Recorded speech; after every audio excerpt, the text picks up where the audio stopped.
Hello and welcome. My name is Bas Steunebrink and I'm co-founder of Nascence and director of General Purpose AI, also known as AGI in academia. And I will begin this presentation with a short and gentle introduction to AGI and how it differs from AI and machine learning. These terms are often used interchangeably, which is terribly confusing. So let us shed some light here. I will then explain what is AGI from the only perspective that really matters, which is its applications and value in industry. I will then proceed to describe Nascence's offering in terms of AGI technology and how this technology works.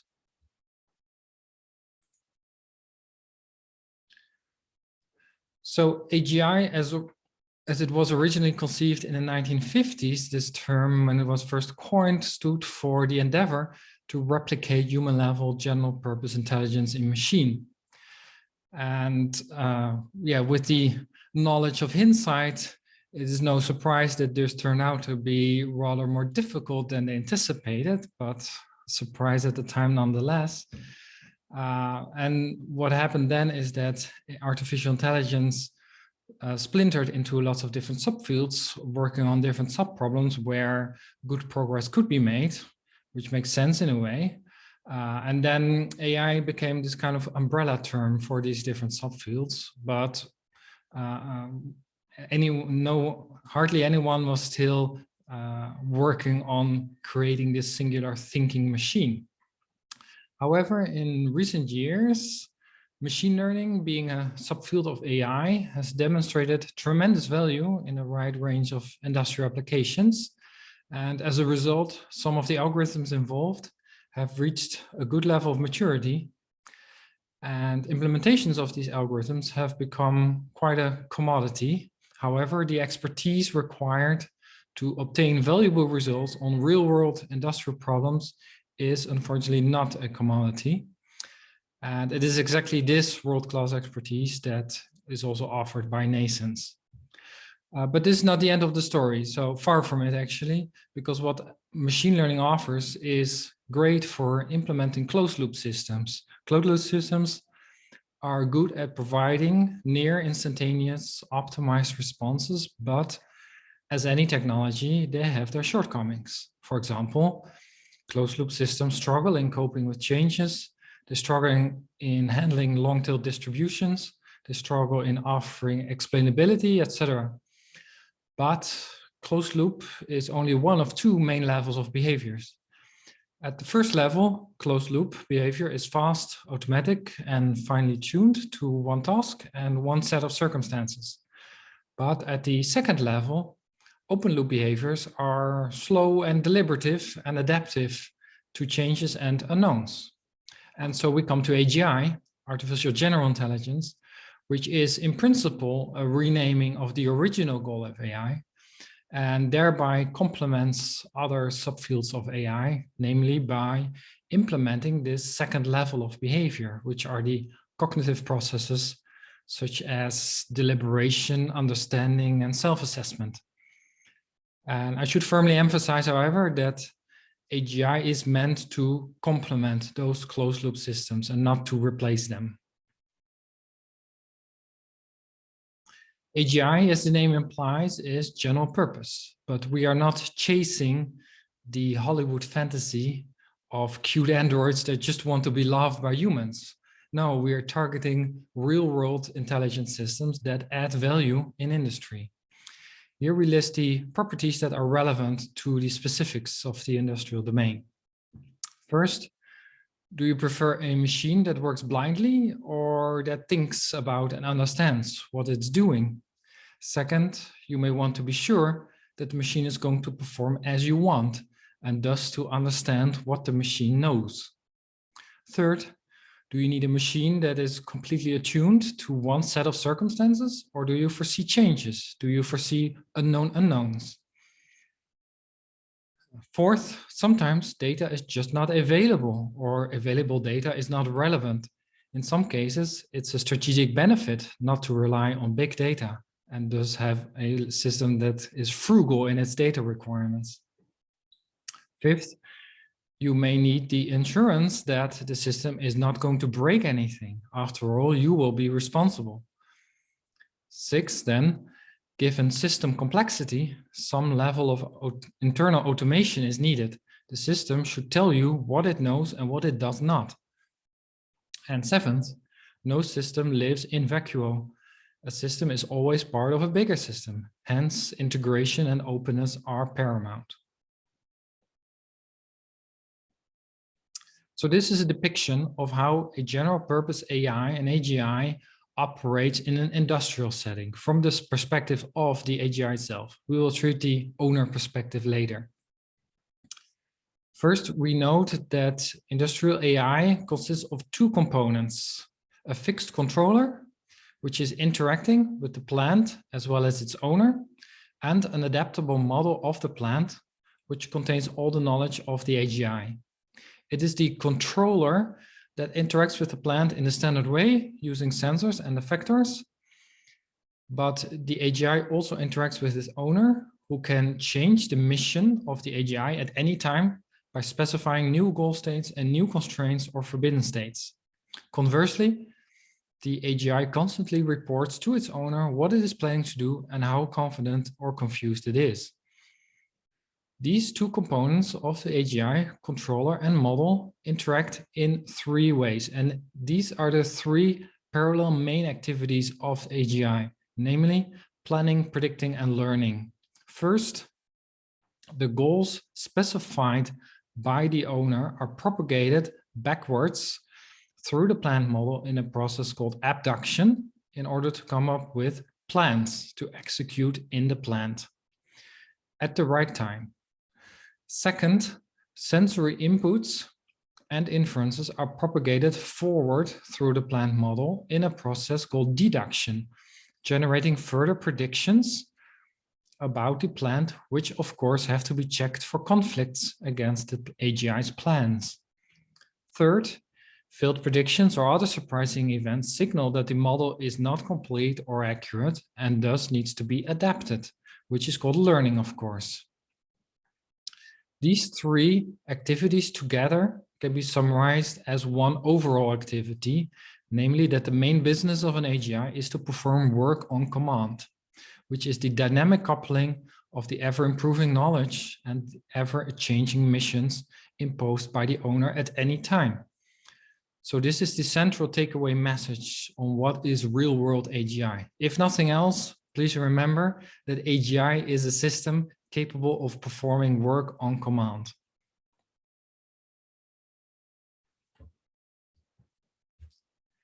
AGI being relevant to automation is only one side of the coin. The other side is AGI must be amenable to integration into an engineering process.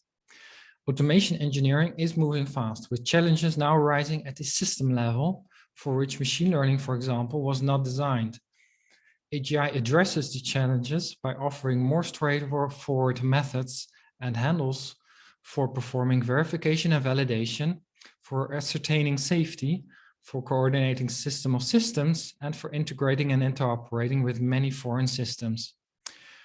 Regarding compliance to model-based systems engineering, AGI does not disrupt established scalable engineering procedures, but instead fuels them. So this is a depiction of how a general purpose AI operates in an industrial setting from the perspective of the owner of the AGI. As in the previous diagram, the behavior of the AGI results from the fixed controller interpreting the dynamic plant model. This model is understandable by the owner. It's not a black box. Constraints are imposed by the owner, and by design, the AGI will not trespass them. This guarantee is given modulo the effectiveness of the plant model in terms of its depth and breadth. In addition to the do's and don'ts, the owner also imposes the do's. Compliance of the system to both do's and don'ts is verifiable. And thus the owner obtains provable safety guarantees. The plant model constitutes formal operational semantics of the system. which acts as an interface to other systems, such that MBSE practices can be used to obtain interoperation.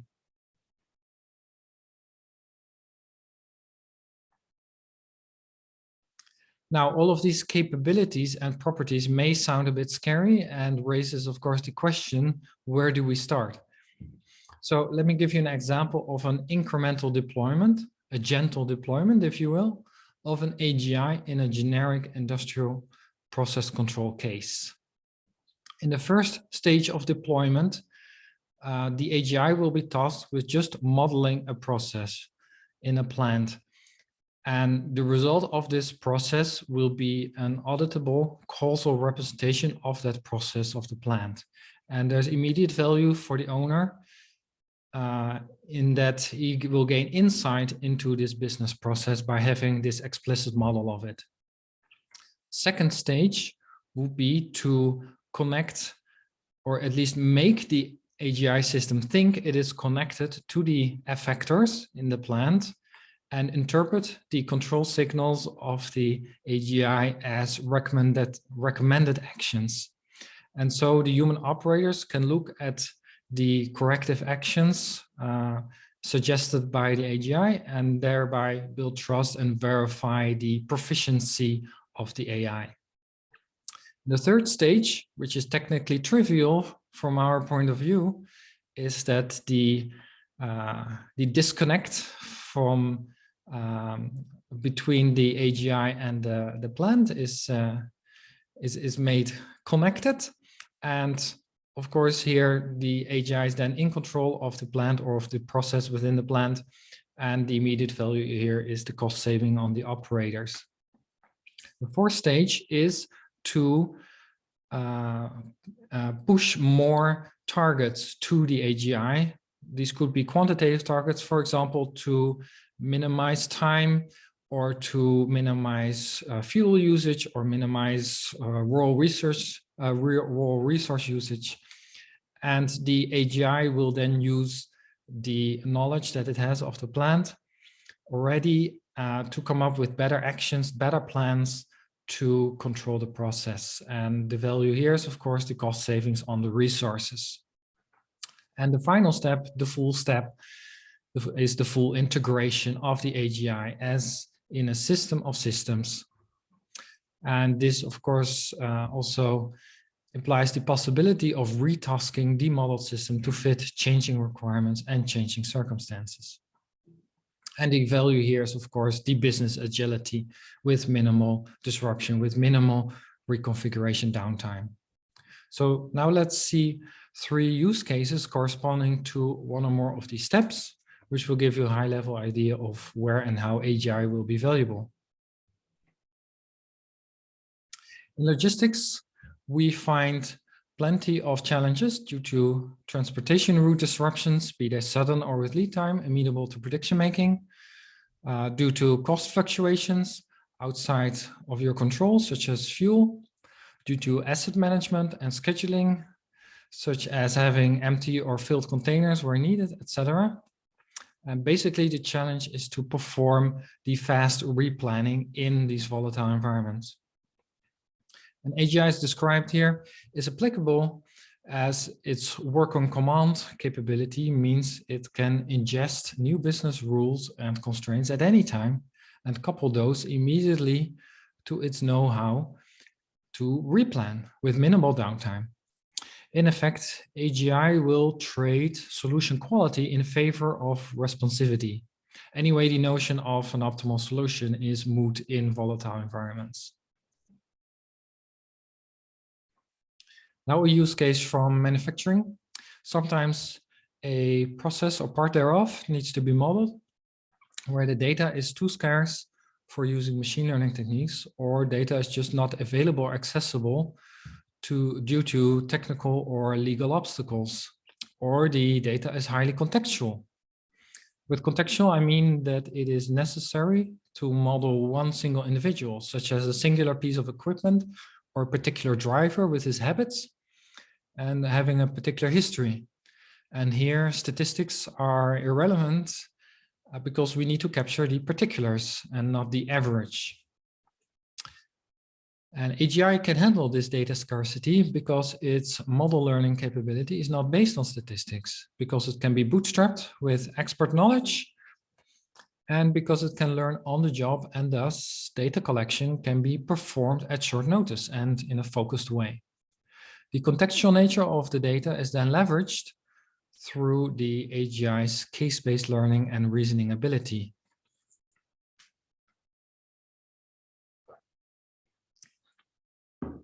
Let me highlight another class of use cases for manufacturing, those where automation is required to proceed step by step, where automation of one process needs to capitalize on the automation of previous processes without having to train the solution from scratch, and where the capitalization is required to make it robust to expected and inevitable changes. For example, due to the required agile mode of operation. As in the previous use case, AGI is the suitable technology as it learns an explicit plan model from little data in a modular fashion, such that subsystems can be phased out or in while requiring the AGI only to learn the impacts of changes. The approach is then one of verifying the initial plan model, broadening its scope, verifying again, and repeat. Also, the deployment can proceed step by step, as we've seen before. First, the AGI can function as a recommendation system assisting the operator, and only later full control is handed over when trust has been built. The upshot is significantly lowered reconfiguration downtime of the plant. So now let me introduce the AGI offering of NASENS, which is a technology we call Adaptive Rational Core, which I'll abbreviate as ARC from now on. And I will explain the ARC from 3 perspectives, which I believe is warranted because the technology is quite different from current mainstream AI approaches such as machine learning. So first, the perspective on structure explains how plant models are learned in a dynamic and modular way. Second, the perspective on process explains its continual learning capability and how it works. And third, the perspective on theory explains how the technology is founded in principles and insights from the field of categorical cybernetics. From the structural perspective, a model in ARC is populated with rules, potentially massive amounts of them, which are exploited at any time by the controller to predict and to plan. One rule has several inputs and an output, depicted here as dots.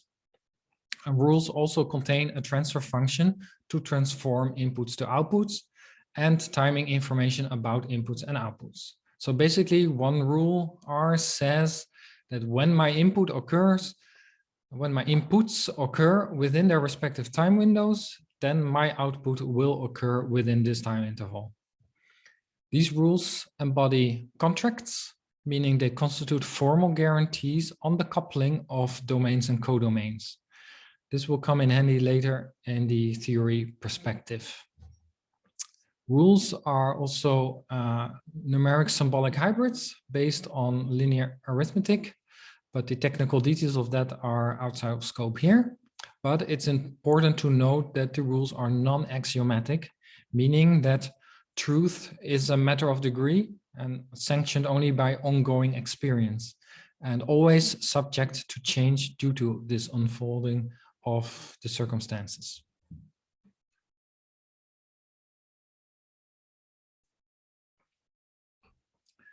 Rules are added and deleted, vindicated or falsified by experience. So there is no need for an a priori fixed model architecture.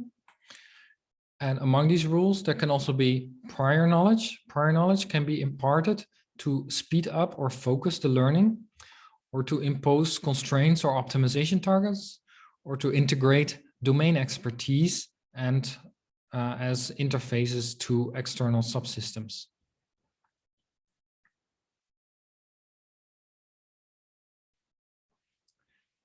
The dynamic modularity of the rules means that models 1 and 2 capture two different perspectives on the same plant, yet can reuse common parts as shown in orange. So once the orange rules are learned, for example, as part of model 1, they do not have to be relearned, but can be transferred to populate model 2.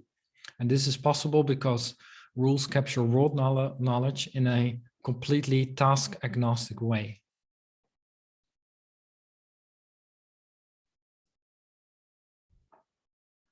Now the process perspective on ARC.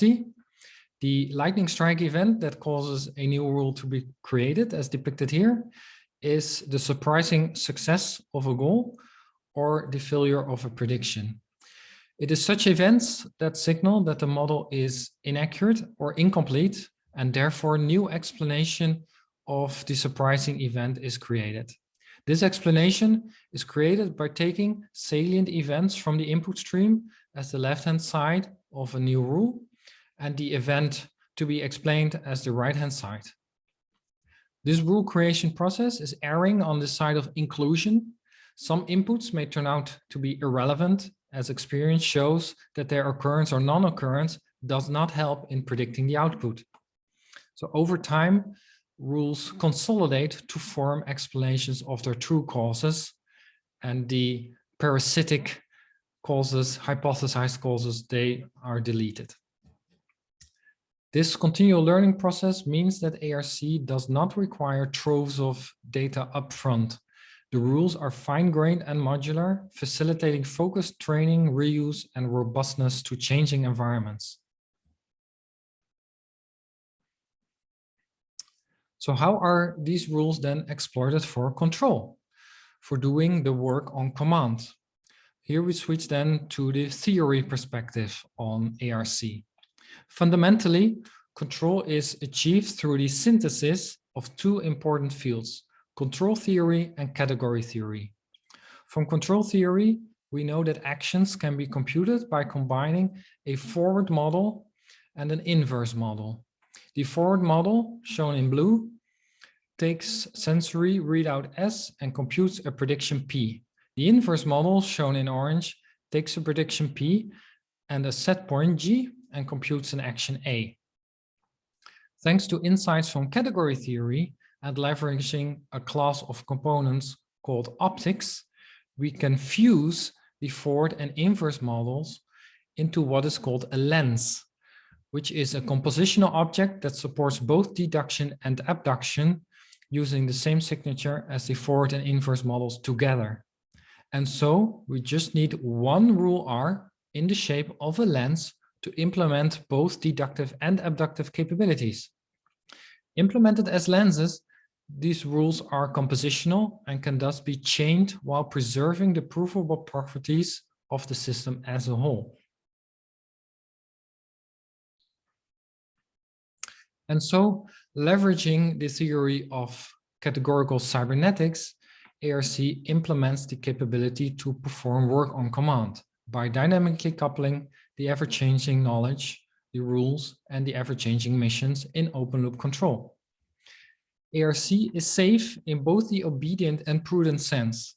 It will do what you told it to do, and it will not do what you told it not to do. The corresponding contracts can be verified and are preserved during operation and further learning, thanks to the categorical cybernetics properties. On top of this, and we did not go much into this, ARC evaluates its own proficiency by identifying control loops, computing their reliability, as well as their coverage. And with coverage, I mean the volume of the state space where the control loops are effective. These results are continuously and proactively reported to the owner, who can thereby understand how the adaptive rational core understands its environment and what can be done with it. So where does this endeavor lead in the future? Here we're moving into the territory of Industry 5.0, that of autonomous factories, where low latency is of greater importance than high throughput, where the reconfiguration downtime is minimized, allowing for mass customization. This is not a concept that we dreamed up ourselves. In fact, major players such as General Electric and Siemens have declared the importance and value of this future. For example, GE writes that the goal is to have a system of systems that configures itself to any need and improves itself over time. So here we see the need for the work on command capabilities of ARC, as well as the continual learning capabilities. Siemens writes, we're on the way to automating the automation. AI-enabled systems are aware of their environment. They're capable of finding solutions autonomously without needing an expert to pre-configure them. So here we see the need for the continual self-assessment of the system itself as well. So ARC as envisioned is envisioned to be the core enabling technology, bridging this gap from Industry 4.0 to 5.0. This is operationalized by applying ARC at broadening scopes and scales, from mobile service robots to shop floor scheduling, to the coordination of fleets of assets, to eventually truly autonomous system of systems, also sometimes known as, with the fancy term, cognitive manufacturing. Finally, if you wish to delve deeper into the technical details and theoretical underpinnings of ARC, you may be interested in our book titled The Road to General Intelligence, which is currently in press at Springer. If you want to see the manuscript now already, just drop me a line. Thank you.